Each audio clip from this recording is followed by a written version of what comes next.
I never thought one parking ticket could turn my whole neighborhood upside down, but that's exactly what happened. That morning when I called the cops on a woman who parked in the handicapped spot reserved for my wife, I had no idea I was about to ignite the biggest HOA war Maple Ridge had ever seen. It was a quiet Saturday sun, barely up, birds chirping, the kind of morning that makes you think peace still exists in suburbia. Until that peace was shattered by a silver SUV screeching into the handicapped space right in front of the community center. I knew that car. Everyone did. Karen Dawson, the self-appointed queen of Maple Ridge, the woman who could find fault in a rainbow. She stepped out, sunglasses on heels clicking like she was walking a runway. No handicapped placard, no permit, just her and that smug, I own this place attitude. My wife Linda sat beside me in the passenger seat, quietly watching from her wheelchair. She needed that spot. That one space made her life easier, safer. I got out and said, "Karen, you can't park there without a permit." She turned, smiled that condescending smile. "Oh, please, Tom, I'll only be a minute. You HOA people are so uptight." It wasn't about rules, it was about respect. But she just waved me off like I was background noise and strutted toward the building. That was the moment something in me snapped. I'd seen her get away with too much yelling at landscapers, complaining about kids' bikes on sidewalks, calling the cops over someone's Christmas lights being too bright. But this was personal. I took a photo of her license plate, her car, the missing placard. Then I called Officer Daniels, the local cop who patrolled our area. 10 minutes later, his cruiser pulled in, and he started writing the citation. When Karen came out 20 minutes later, latte in hand, she froze. "Are you kidding me?" she shouted. "You're ticketing me." I was inside for 5 minutes. Daniels was calm. "Ma'am, this is a reserved spot for disabled drivers. You don't have a permit. That's a violation." She rolled her eyes. "Everyone knows me here. I organize HOA events. I fundraise for the school. You're wasting taxpayer money ticketing me." I stayed quiet, but inside I was boiling. Linda needed that space every single day, and this woman treated it like a convenience. Daniels handed her the ticket. She snatched it, glaring at me. "You called the cops on me over a parking spot." I met her stare. "No, Karen, over respect." She sped off, tires screeching. Daniels shook his head. "She's got an attitude, but the law's the law." "Yeah," I muttered, watching her taillights disappear. "And she's not going to let it go." The next morning my phone buzzed nonstop. Karen had gone nuclear, an angry post on our HOA Facebook group. "Just a friendly reminder," she wrote, "that some people in our neighborhood love calling the cops over nothing." Then she accused me of abusing my HOA position, using my wife's disability for sympathy. My stomach twisted as I read it. Some neighbors defended me, others stayed silent, and a few just hit like to avoid her wrath. Linda sat next to me at the breakfast table, buttering her toast with trembling hands. "Don't let her get to you," I said quietly.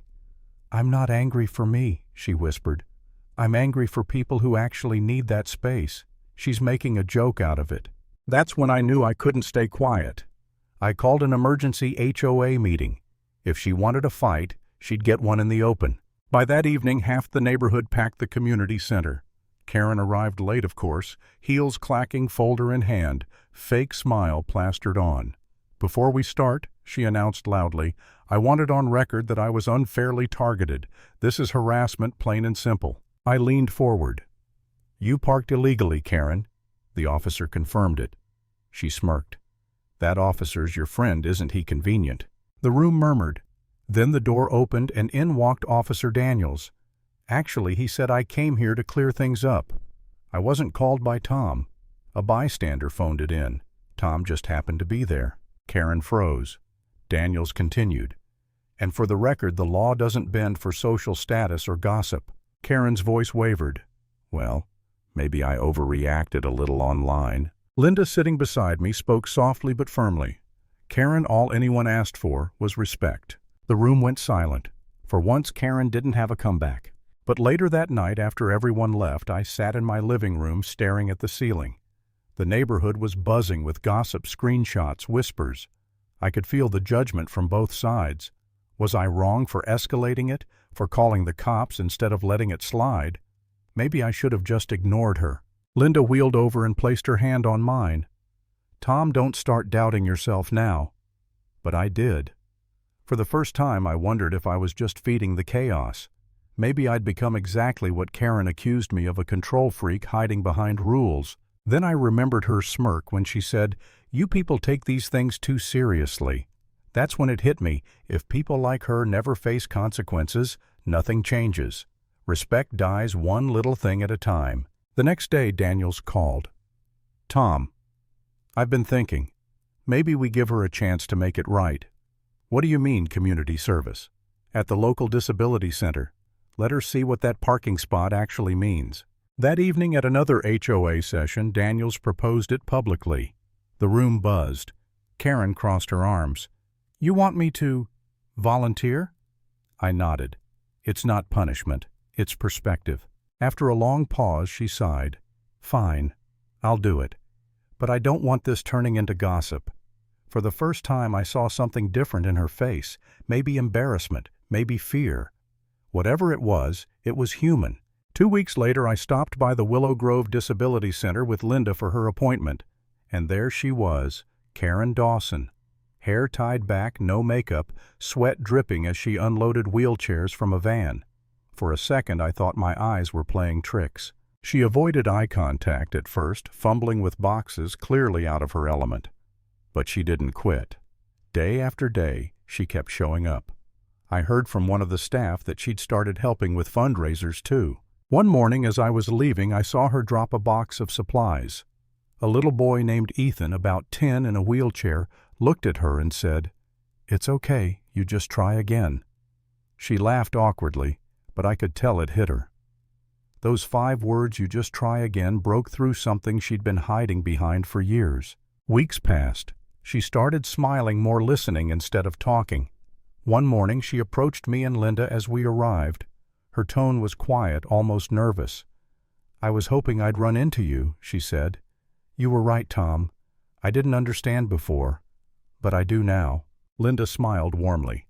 "You don't owe us anything, Karen. Just keep paying it forward." Karen swallowed hard. "I already talked to the HOA. I'm sponsoring a new accessibility ramp at the community center and another handicapped space." For a moment I couldn't speak. That's incredible, Karen." And it was. Word spread fast. The same woman who once caused chaos was now leading an accessibility project. People didn't believe it at first, but it was real. A few months later, the new ramp was finished. The community gathered for the ribbon cutting. Cameras flashed, neighbors smiled, even Daniel showed up. Karen stood beside me looking different, calmer. When they handed her the microphone, the whole place went quiet. She took a breath and said, "I used to think doing the right thing made you weak. But it doesn't. It makes you human. Sometimes you have to get a ticket to find your conscience." The crowd fell silent. Then the applause started soft at first, then louder, until it filled the air. I didn't smile.